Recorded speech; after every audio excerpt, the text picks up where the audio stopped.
evening and welcome to Tucker Carlson Tonight. Last night on this show, we played you a clip from a nearly hour-long video produced by two physicians in California, Drs. Dan Erickson and Artin Masihi. Likely many of you had already seen it. That video has had more than 5 million views on YouTube. In their presentation, the two doctors presented a flurry of data pointing to what we are currently learning about this virus and how it spreads.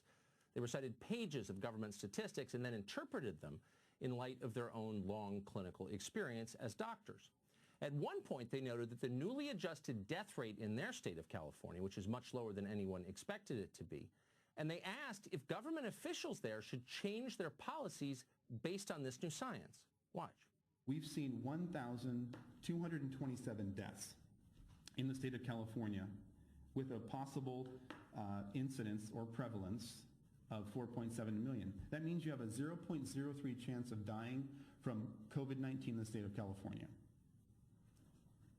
0.03 chance of dying from COVID in the state of California. Does that necessitate sheltering in place? Does that necessitate shutting down medical systems? Does that necessitate people being out of work?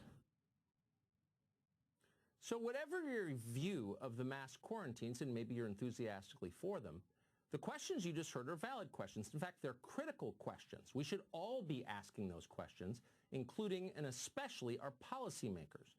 But as Dr. Erickson pointed out later in the video, dissent of any kind is no longer tolerated in this country.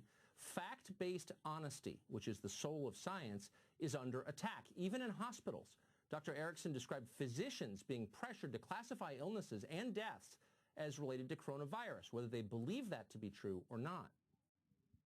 We aren't pressured to test for flu, but ER doctors now, my friends that I talk to say, you know, it's interesting, when I'm writing up my death report, I'm being pressured to add COVID. Why is that? Why are we being pressured to add COVID to maybe increase the numbers and make it look a little bit worse than it is? I think so. So what you just heard, what Dr. Erickson described, is called lying. And lying has no place in science ever. It's scary to think it takes place on a large scale in hospitals. He says it does. Viewers of Erickson's video were shocked and transfixed by this. They forwarded the video to friends who forwarded it on to their friends. And suddenly, millions of people who have spent the last 6 weeks on a diet of Tiger King and internet memes were watching sober-minded medical researchers reading from charts of statistics. It's hard to recall a science video taking off like this one did. Not everyone was impressed by it. Some criticized the doctor's policy conclusions, and of course that's fair. Decent people have different opinions. We're not entirely certain what the perfect response to this pandemic is. Nobody is certain. There's no objective answer at the moment. At best, we can plod along with open minds and good faith. More informed debate is exactly what we need to make wise decisions going forward. Unfortunately for all of us, informed debate is exactly what the authorities don't want. They want unquestioned obedience, so they're cracking down on free expression. Last night, the doctor's video, the one you just saw, was pulled off of YouTube, the largest video hosting site in the world. It wasn't an accident. YouTube admitted doing it. The company cited a violation of, quote, community guidelines, and they did not apologize. Looking back, when all of this is finally over, and it will be, it's likely that we'll see this moment, what YouTube just did, as a turning point in the way we live in this country, a sharp break with 250 years of law and custom. The two doctors' video was produced by a local television channel in California. It was, in effect, a mainstream news story. The video was not pornographic. It didn't violate copyright or incite violence or commit libel. It didn't break any law. The only justification for taking it down was that the two physicians on screen had reached different conclusions from the people currently in charge. It was a form of dissent from orthodoxy. YouTube and its parent company Google have now officially banned dissent. The CEO of YouTube admitted that openly. But then we also talk about removing information that is problematic. You know, of course, anything that is medically unsubstantiated. So people saying like, take vitamin C, take turmeric, like those all will cure you. Those are the examples of things that would be a violation of our policy. Anything that would go against World Health Organization recommendations would be a violation of our policy. And so remove is another really important part of our policy. So you're not just putting the truth next to the lie. You're taking the lie down. That's a pretty aggressive approach. We're removing, quote, anything that would go against World Health Organization recommendations. It'll now be taken off the internet. Consider that for a minute. As a matter just of science, it's ludicrous. Like everyone else involved in global pandemic policy, the WHO has often been wrong in its recommendations. A lot of people have. In mid-January, WHO told us that coronavirus could not spread from person to person. In March, they told us that face masks didn't work. Those were lies, and they were welcome on Google's platforms. Doctors who were actually treating patients with the virus, meanwhile, have just been banned. So no, this is not about science. Censorship never is about science. It's about power. Big technology companies are using this tragedy to increase their power over the American population. They're working in concert with politicians in order to do it. Just today, Facebook removed an events page for a political protest in Michigan. Governor Gretchen Whitmer, who runs that state, was no doubt pleased to see it. Grossly mismanaging an entire state is a lot easier when citizens are not allowed to complain about it, and now they're not. Last week, Facebook founder Mark Zuckerberg explained that protests like these are no longer protected political speech. They're, quote, misinformation. How do you deal with the fact that Facebook is now being used to organize a lot of these protests to defy social distancing, defy the social distancing guidelines in states? Is somebody trying to organize something like that, does that qualify as harmful information? We do classify that as harmful misinformation, and we take that down. Harmful misinformation. That is a phrase familiar to anyone who has watched totalitarian regimes in any country. It's now how Mark Zuckerberg describes political opinions he doesn't like. Our free press exists to push back against obvious abuses of power like this one. It's the reason we have a First Amendment. It's the only reason we have a First Amendment. But suddenly our media are not concerned about freedom of speech. Reporters applaud our overlords as they punish us for disagreeing. You just saw it in that clip from CNN. That happens every day. Our media are no longer challenging power. They are colluding with power. And that may be why there's been so little critical coverage of the massive expansion of our surveillance state currently in progress. In the name of fighting the coronavirus, tech companies are now following you through your cell phone.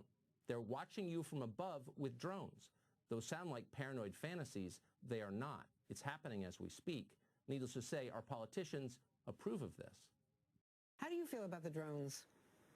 Look, at this point, we need to save lives, and it's really important that in public spaces, people are abiding by the directives. Yeah, we've got to do it. So what do we have here? We have big companies partnering with the government to spy on you without your knowledge. Americans locked in their homes, banned from going to church, placated with sedatives like weed and beer. Anyone who speaks up is silenced. Political demonstrations are illegal. Organizers are arrested. Only opinions approved by leaders, many of them unelected, are allowed on information platforms. Does that sound familiar? It sounds a lot like China.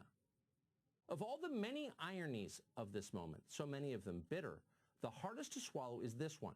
As we fight this virus, we are becoming far more like the country that spawned it. We are becoming more like China. It's horrifying. And it tells you everything that our professional class enthusiastically welcomes this. Over the weekend, The Atlantic magazine published an article by two academics calling for an end to freedom of speech in America. Their model for an ideal system, the totalitarian government of China. Quote, in the debate over freedom versus control of the internet, China was largely correct and the U.S. was wrong, end quote. You ought to read the whole thing. Truly, you should. It's the future. We could quote from it from the rest of the show, but we'll give you just one more.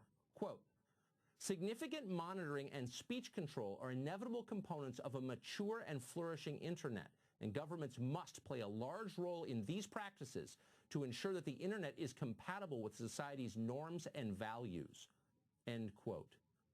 Norms and values. Whose norms and values? Well, our leaders' norms and values, of course, but mostly their interests.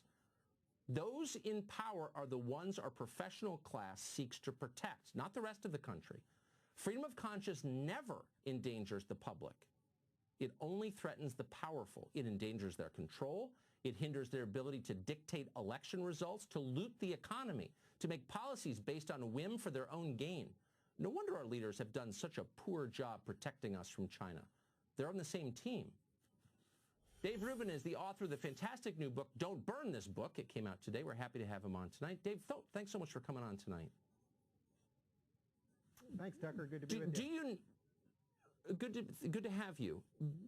Do you notice that the norms and standards, to quote The Atlantic, of American life seems to have changed overnight, and all of a sudden, we're being told we must accept things that would have been completely unimaginable 2 months ago?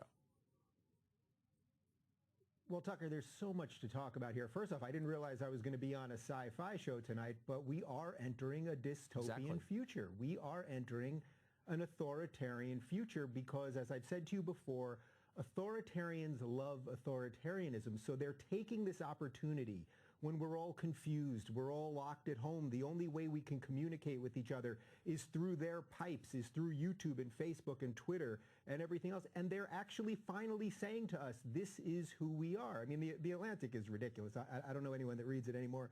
But the bigger issue here is the YouTube, Twitter, Facebook component of it, because we are now saying to them, or they're saying to us, we're going to tell you what's true. And if you dare go against what we say is true, not necessarily what is true, but what we say is true, then we're going to boot you. So of course, the other part of this is that it will always only be one side that gets booted here. I mean, is Facebook running around and is Twitter and YouTube running around? Are they taking away all the Russian collusion videos that were up over the past couple of years? I'm pretty sure MSNBC has a YouTube channel that still has videos on it. I mean, that was pushing lies and misinformation and propaganda.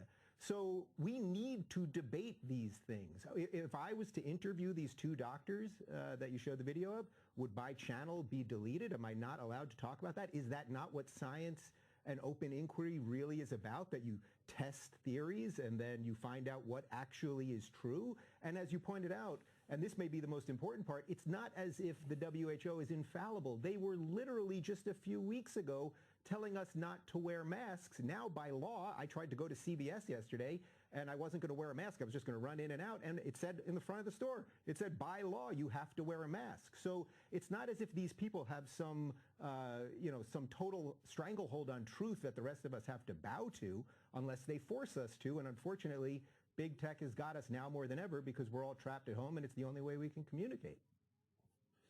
So no one in science has a monopoly on the truth. Science, in fact, is a rejection of the idea that there is a monopoly on truth. It's the endless search for what we can prove. That's what science is. This has nothing to do with it. You introduced as a hypothetical the notion that you could be deleted your channel for hosting this video. I'm not sure that is hypothetical anymore, and my question is very simple. How long before they come for you? You just wrote a book called Don't Burn This Book. How long before they come for the show? Sincere questions. Yeah, well, at some level, I don't want to think about it, but, Tucker, you've written a couple of books, and you know that the publishing process takes quite some time. So I finished this book back in July, but I'm very proud that the ideas that I present in Don't Burn This Book are more relevant now than they even were then, because I talk about big tech, I talk about fake news, all of the things that we're constantly talking about. And am I worried? Yeah, I'm worried. I mean, look, everyone should be worried. Everyone should be worried. This is why I started Locals.com, my tech company, because I think we need digital homes. Anyone that's online and you think that YouTube or Facebook or Twitter is there to protect you, you're the product. I mean, these things are free, except free, meaning they just took your soul in exchange for it. We should own our data. You should own your own content. We need to start rethinking everything. I mean, I think this is why I'm actually quite enthused about the world right now, as depressing and upsetting as some of the news is. There's a new world coming on the horizon, and I think a lot of people are rethinking the way they look at the world, the way, do you want to commute? Do you want to live in a big city?